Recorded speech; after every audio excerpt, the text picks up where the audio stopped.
நடுத்தெருவுல நாதியற்று நிற்போம் அப்படின்றதுக்கு ஆதவர்ஜுனா ஒரு உதாரணம். பேட்டி கொடுங்கன்னு சொன்னதுக்கு தெரிச்சு ஓடி இருக்காரு புஷி ஆனந்த். பெரிய பெரிய காரில் வருபவர்களுக்கெல்லாம் எங்கள் கட்சியில் பதவி இல்லை. சைக்கிள்ல போய் கொடிய கட்டிக்கிட்டு போஸ்டர் ஒட்டினாம் பாரு, தொண்டை கடைமட்ட தொண்டை, அவனுக்கு தான் பதவி. கழத்துக்கு போகணும். இந்த கழத்துக்கு போகாத ஆட்கள் ஜெயிச்சதா சரித்திரம் இல்ல. ஃபேன் ஃபாலோவர்ஸ் அதிகமா இருக்கிறாங்க, போனா சட்ட ஒழுங்கு பாதிக்கப்படும்னா இது தேவையில்லைன்னு.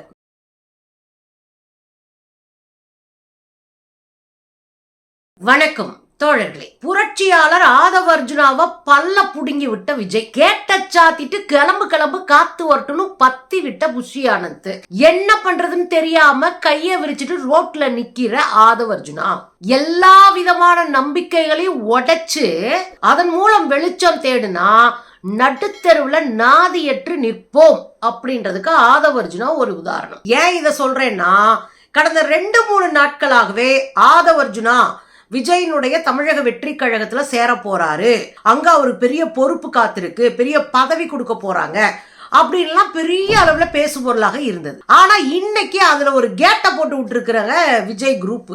என்னையா அப்படின்னா, காஞ்சிபுரத்துல நலத்திட்டங்களை கொடுக்கின்ற ஒரு விழா நடந்திருக்கு. அந்த விழாவுக்கு புஷி ஆனந்த் போறாரு. அவர் தானே செயலாளராக இருக்கிறவரு. அதனால அங்க போய் மக்களை சந்திக்கிறாங்க. மக்களுக்கு நலத்திட்ட உதவிகள்லாம் கொடுத்துட்டு பத்திரிகையாளர் சந்திப்புல பேசுறாரு.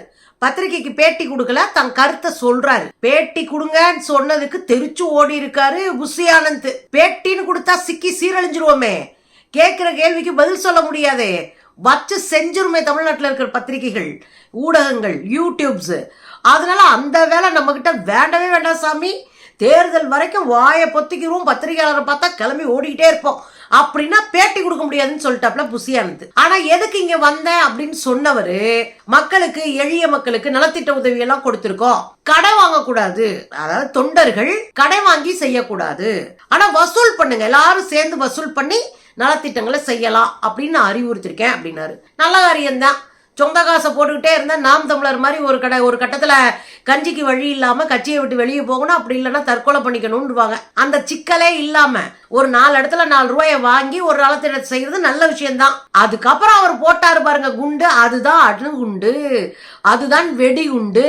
புதுசா கட்சியில சேர்றவங்களை அரவணைத்து கொள்ளுங்கள். எல்லா கட்சியும் செய்யறதுதான். ஏன்னா புதுசா ஆரம்பிச்சிருக்க கட்சி நாம விஜய் கட்சி. அப்ப அங்க வர்றவங்களை அரவணைச்சு தானே ஆகணும். அப்ப கட்சிக்கு வருகிறவர்களை, புதிதாக வருகிறவர்களை அரவணைத்து போவோம். அவங்க கிட்ட பாகுபாடு காட்டக்கூடாது, எல்லாம் நம்ம தொண்டைங்க தான். சோ கட்சி தொண்டர்கள்ட்ட பாகுபாடு காட்டக்கூடாது. அதெல்லாம் சரிதாங்க, அதெல்லாம் பாகுபாடு காட்ட மாட்டோம் அப்படின்னு விஜய் தொண்டர்கள் சொல்லிட்டாங்க. அடுத்து பேசினாரு பாருங்க, பெரிய பெரிய காரில் வருபவர்களுக்கெல்லாம் எங்கள் கட்சியில் பதவி இல்லை. இதுதான்டா அடிச்சா அடின்றது. பெரிய பெரிய கார்ல யாருங்க உங்ககிட்ட பதவி கேட்டா?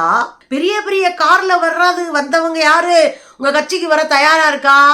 ஓ, ஆதவர்ஜுனாவை யோசிச்சு சொல்லியிருக்காருங்க. அவர் தானே விஜயனுடைய தமிழக வெற்றி கழகத்துல சேர போறாதுன்னு கொஞ்ச நாளா பேசிட்டே இருந்தாங்க.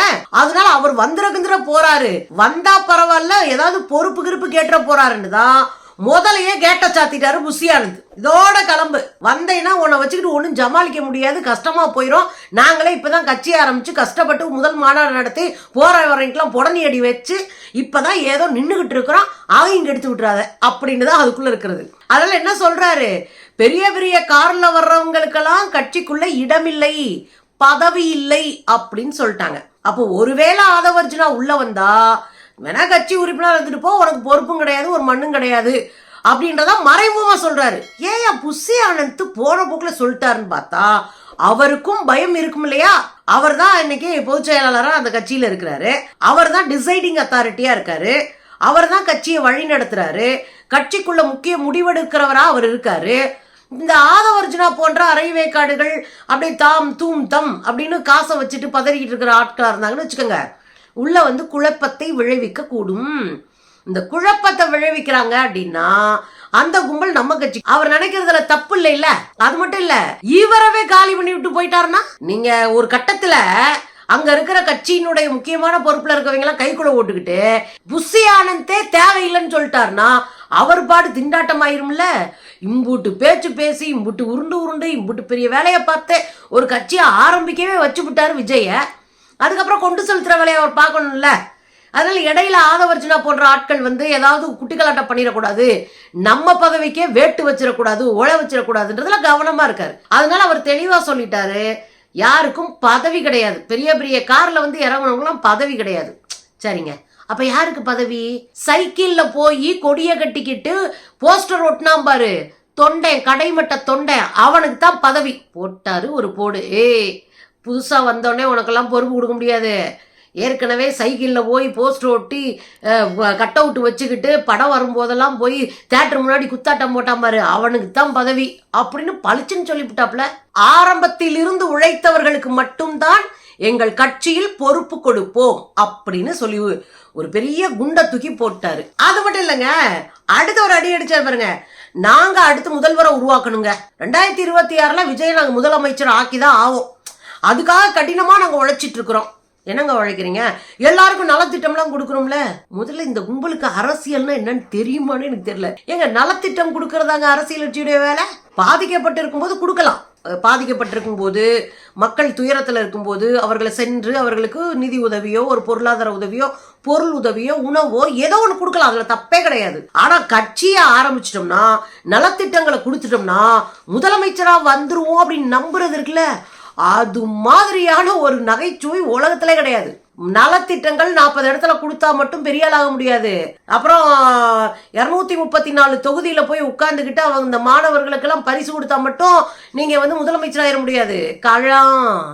களத்துக்கு போகணும். இந்த களத்துக்கு போகாத ஆட்கள் ஜெயிச்சதா சரித்திரம் இல்ல. எம்ஜிஆர் ஜெயிச்ச ஒரு இடமும் மற்றவர்கள் தோற்று போனதுக்கான ஒரு இடமும் இந்த களப்பணி தான். எம்ஜிஆர் அதுல கவனமா இருந்தார். ஏன்னா அவர் 25 வருஷமா திமுக இருந்து பயிற்சி எடுத்து தானே வெளியே வந்திருக்காரு.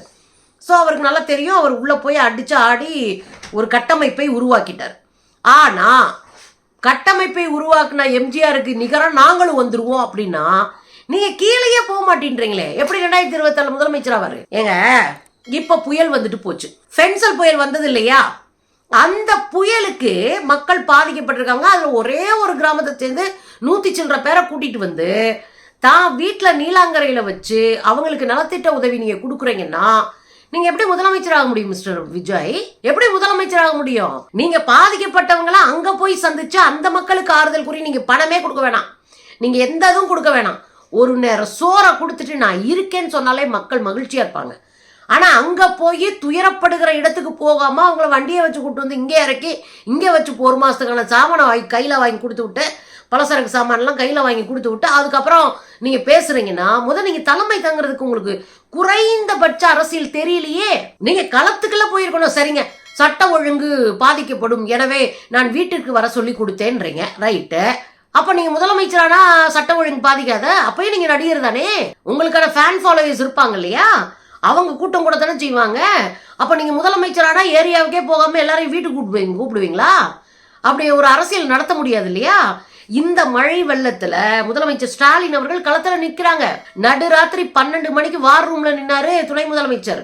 எல்லா அமைச்சர்களும் போய் சுத்தியில் நின்னாங்க. ராத்திரியோட ராத்திரியா 3 நாள்ல மின் கம்பங்களை ஊண்டி வயரை சரி பண்ணாரு மின்சாரத்துறை அமைச்சர் செந்தில் பாலாஜி. இப்படி ஒரு அமைச்சரும் ஒரு வேலையை பார்த்தாங்க. களத்துல போய் நின்னாங்க, மக்களோட மக்களா நின்னாங்க. மக்களுக்கு கோவம் வரும்போது அதை கேட்டுக்கிட்டாங்க. அதனங்க அரசியல். அப்ப இந்த அரசியல் செய்யறதா இருந்தா நீங்க களத்துக்கு வந்துதான் ஆகணும். ஃபேன் ஃபாலோவர்ஸ் அதிகமா இருக்கிறாங்க, போனா வந்து சட்ட ஒழுங்கு பாதிக்கப்படும்னா தேவையில்லைன்னு சட்ட ஒழுங்கு பாதிக்கப்படும்ன்றக்கா வெளியவே வராம கூண்டுக்குள்ள அடைஞ்சிருக்கிற ஒருத்தர் முதலமைச்சர் அப்படி இருக்க முடியும்? அப்ப தேவையே இல்லைன்னு. ஆனா புஷியான சொல்றாரு, கடினமாக உழையுங்கள், நீங்க என்ன உழைச்சாலும் ஒண்ணாகாது. களத்துக்கு விஜய் நேரடியா போய் மக்களை சந்திக்காத வர உங்களுக்கு ஓட்டும் கிடையாது, உங்க கனவு நனவாகவும் ஆகாது. ஏற்கனவே தமிழ்நாடு தெளிவான மாநிலம், இங்க தெளிவா முடிவெடுத்து ஓட்டு போடுவாங்க. அதனாலதான் நீங்க எடுத்த புள்ளி விவரத்திலேயே 40-45 வயசுக்கு மேல உங்களுக்கு யாரும் ஓட்டு போடுவேன்னு சொல்லல. அறிவு இருக்கிற அனுபவம் வந்த பிறகு இருக்கிற வயசுக்காரங்க யாருமே உங்களுக்கு ஓட்டு போடுறேன்னு சொல்லல. அப்ப என்ன அர்த்தம்? நீங்க குறைஞ்சபட்சம் கீழே போனாதான் சீமானுக்கு விழுகிற ஒரு 40 ஓட்டவாவது நீங்க புடிங்கிக்க முடியும். இல்லன்னா நீங்களும் தெருவில் தான் நிக்கணும். இது ஒரு பக்கம் இருக்கட்டும். இப்ப நம்ம என்ன பேச வந்தோம்னா, விஜயும் புஷியானது கேட்ட சாத்தியாச்சு. இப்ப அவரு எதை நம்பி ரிசைன் பண்ணாரு ஆதவர்ஜுனா 2 நாளைக்கு முன்னாடி? இது எங்கேயாவது போய் நின்னுக்கலாம், இந்த நிழல்ல நின்னுக்கலாம் அப்படின்னு ஆதவர்ஜுனா ரிசைன் பண்ணா கடைசியில பார்த்தா கேட்ட சாத்தி விட்டானுங்க. இப்ப அவர் தெருவில் நிக்கிறாரு, எங்க போறதுன்னு தெரியல அவருக்கு. இதுதான் நடக்கும்னு எனக்கு ஏற்கனவே தெரியும். ஏன் தெரியுமா? நீங்க ஒரு கட்சிக்குள்ள இருந்துகிட்டு கட்சியினுடைய முக்கிய பொறுப்புல இருந்துகிட்டு அந்த கட்சியின் நம்பகத்தன்மையை உடைக்கிற விதமாக தெருக்கள்ல பேசிட்டு அந்த கட்சியை ஒரு நெருக்கடிக்குள் தள்ளுவதற்குல இந்த அரசியலை எந்த கட்சிக்காரரும் ஏத்துக்கிட மாட்டாங்க. நீங்க இப்ப வெளியே உங்களை ஆதரிச்சு போஸ்ட் போடுறாங்க எல்லாம் இருக்கட்டும். இதே வேலையை நீங்க விஜயோடைய கட்சியில உட்காந்து செஞ்சீங்கன்னா தமிழக வெற்றி கழகம் ஆஹா புரட்சியாளர் எங்க தலைவர் தளபதியை விட இவர் தான் அறிவாளி அப்படின்னு ஒத்துக்குவாங்களா? கழட்டிட்டு கவ கொடுத்து அடிச்சு வெளியே பத்தி விட்டுருவாங்க. அதான நடக்கும். இதே போய் நீங்க அதிமுக செஞ்சிருவீங்களா? இதே போய் நாம் தமிழர்ல செஞ்சிருவீங்களா?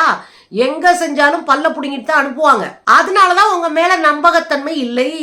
புஷி ஆனந்த் சம்பந்தமே இல்லாம நீங்க போய் சேர்றதுக்கு முன்னாடியே நாங்க பதவி கொடுக்க மாட்டோம்னு வெளிப்படையா பூடகமா உங்களுக்கு புரியுற மாதிரி அனௌன்ஸ் பண்றாங்கன்னா என்ன அர்த்தம்? உங்க மேல நம்பகத்தன்மை இல்லைன்னு அர்த்தம் மிஸ்டர். ஒரு சின்ன விஷயம் சொல்லவா? நாம் தமிழர் கட்சியை சேர்ந்த தம்பி ஒருத்தர் 2 வருஷத்துக்கு முன்னாடி எனக்கு கால் பண்ணிட்டு அக்கா சாரிங்கக்கா நான் அப்படிலாம் பேசிட்டேன் அப்படி இப்படின்னு நிறையா பேசுறாருன்னு வச்சுக்கோங்கவே. இன்ன வரைக்கும் அவர் யாரு என்ன பேசினாரு நான் பதியவும் செய்யலை, வெளியே சொல்லவும் இல்லை, அதை பேச வேண்டிய அவசியம் இல்லைன்னு கடந்து போறேன். ஏன் அதை நான் ரெக்கார்ட் பண்ணிருக்கலாம்ல, அதை வெளியே போட்டு அவர் அசிங்கப்படுத்திருக்கலாம்ல, மன்னிப்பு கேட்டாருங்கட்டன்னு. அதை நான் செய்யலை. ஏன் செய்யல? இப்படி செய்யறது மூலமா நம்மளுடைய நம்பகத்தன்மையை நாம் இழப்போம்.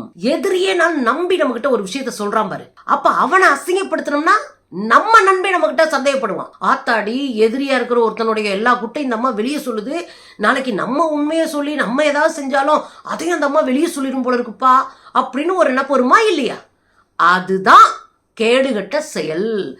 எதிரியே உங்ககிட்ட நின்னு சொன்னாலும் நின்னு பேசினாலும் அதை தேவையில்லாம வெளியே போட்டு அவங்களை அவமானப்படுத்துவது உங்களுடைய நம்பகத்தன்மையை கொச்சைப்படுத்தி கொண்டு இருக்கிறீர்கள், இறக்கிக்கிட்டு இருக்கீங்கன்னு அர்த்தம். ஒன்றும் இல்லை, எனக்கு தட்டுன்னு ஞாபகம் வருது. 2-3 நாளைக்கு முன்னாடி மனித உரிமை இதுக்காக கோவையில் போய் மனித உரிமை நாள் அன்றைக்கு பேசிட்டு நான் வரேன். ரயில்வே ஸ்டேஷன்ல அண்ணன் அர்ஜுன் சம்பத்தை பார்த்துட்டேன், நெத்திக்கு நேராக பார்த்துட்டேன். அப்போ நெத்திக்கு நேராக பார்க்கும்போது நான் என்ன பண்ணேன், டக்குன்னு கை கொடுத்து வணக்கம் நல்லா இருக்கீங்களா, நான் சுந்தரவல்லி அப்படின்னு. தெரியும்பா அப்படின்னு பேசிட்டு போனார். இப்படித்தான். நான் அவரை அடிக்காத அடியே கிடையாது, அவரு கம்யூனிஸ்டுகளையும் திராவிட கட்சிகளையும் பேசாத பேச்சே கிடையாது. ஆனா 1-to-1 நெத்திக்கு நேராக சந்திக்கும் போது கை கொடுக்கறது குறைந்தபட்ச நாகரிகம். இது எதுவுமே இல்லாம சொந்த கட்சியவே டேமேஜ் பண்ண ஒருத்தரை நம்பகத்தன்மையற்றவரைத்தான் எல்லா கட்சியும் பார்க்கும். இதுல புஷி ஆனந்த் மேல தப்பே கிடையாது. இது மாதிரி ஆட்களை கூட்டிட்டு போய் உள்ள வச்சோம்னா இப்பதான் ஆரம்பிச்சுக்க நம்ம கட்சியை இப்பயே முடிச்சு விட்டுருவான்ப்பா அப்படின்னு பயம் இருக்குமா இருக்காதா? அதனாலதான் எல்லா கட்சியும் கதவை சாத்துது. இப்ப ஆதவர்ஜுனா தன்னைத்தானே சுய பரிசீலனை பண்ணணும். என்ன சுய பரிசீலனை? நம்ம வாயை அடக்கணும். ஒரு கட்சியினுடைய உறுப்பினராக இருக்கிறவங்களே அடக்கி வாசிப்போம். அதுலயும் முக்கியமான பொறுப்புல இருக்கிற பொதுச் செயலாளராக இருக்கீங்க. அப்ப அந்த கட்சியை கட்டுக்கோப்பாக வைத்திருப்பதற்கும் அந்த கட்சியை வழிநடத்துவதற்கும் உங்களுக்கு வாய்ப்பு இருக்கு. நம்பி அதனாலதான் கொடுத்திருக்காரு அண்ணன். படிச்ச பையலா இருக்கான், கீழே போய் நல்லா வேலை பார்ப்பாரு, நம்ம பிள்ளைகளுக்கெல்லாம் ஏதாவது நல்லது கண்டது சொல்லி கொடுப்பாரு, கொஞ்சம் வழிகாட்டுவாரு, எல்லாரையும் ஒருங்கிணைப்பாரு. இப்படிலாம் நம்பி தானே உங்களை இறக்கி விட்டாரு. ஆனா நீங்க என்ன பண்ணீங்க? நம்பிடுறதுக்கு அவமானப்படுத்தி விட்டு அசிங்கப்படுத்தி விட்டுல வெளியேறீங்க. வேற எந்த கட்சி உங்களை நம்பும்? அதுதான் இப்ப நடந்து போச்சு. விஜய் ஆத்தாடி இந்த ஆள உள்ள விட்டுறாத கேட்ட புட்டுன்னு சொல்லிட்டாரு. புஷி ஆனந்த் நோ அப்படின்னு கேட்ட புட்டி சாவியவே கையில் எடுத்துட்டு போயிட்டாரு. ஆக மொத்தம் இருந்த ஒரே ஸ்கோப்பு விஜயை கூட்டு ஒரே மேடையில மன்னராட்சியை ஒழிப்போன்னு விஜய் சொல்ல, அப்புறம் அண்ணன் திருமாவளவன் அவர்களுக்கு இந்த புத்தகத்தை வெளியிடுவதை விட என்ன வேலை? நான் கேட்கிறேன், திருமாவளவன் அண்ணா வந்துதான் அம்பேத்கருடைய புத்தகத்தை வெளியிடணுமா? வேற யார் வேணாலும் வெளியிடலாமே. இதுக்கு பின்னாடி ஒரு மோசமான அரசியல் இருக்கே. ஒரு தலித்து தான் அம்பேத்கருடைய புத்தகத்தை வெளியிடணும்ன்ற கேவலமான ஒரு அரசியல் இருக்கே. இதெல்லாம் சரி புரியும் சொல்லு, புரிஞ்சா புரியட்டும், இல்லைன்னா அடி வாங்கிட்டு போட்டுன்னு வச்சுக்கோங்களேன். ஏதோ ஆஸ் பண்ணி இவரை விஜயை கூட்டு வச்சு மேடையில் வச்சு செஞ்சு நம்ம விஜய் கூட சேர்ந்துக்கலாம் அப்படின்னு நினைச்சா அங்க பெரிய இடி விழுந்துருச்சு. விஜயும் புஷி ஆனந்தும் பயந்துட்டாங்க. இந்த ஆளு வாய் சரியில்லை, பேனாவை வெட்டியா எழுதாமலே கையில வச்சுக்கிட்டு போஸ் கொடுத்துட்டு தெரிவான், இவன் நம்மளுக்கு டேஞ்சரு அப்படின்னு கதவை சாத்தி அடைச்சிட்டாங்க. நடுத்தெருவில் நிக்கிறப்பல ஆதவர்ஜுனா. இதுதான் அரசியல்.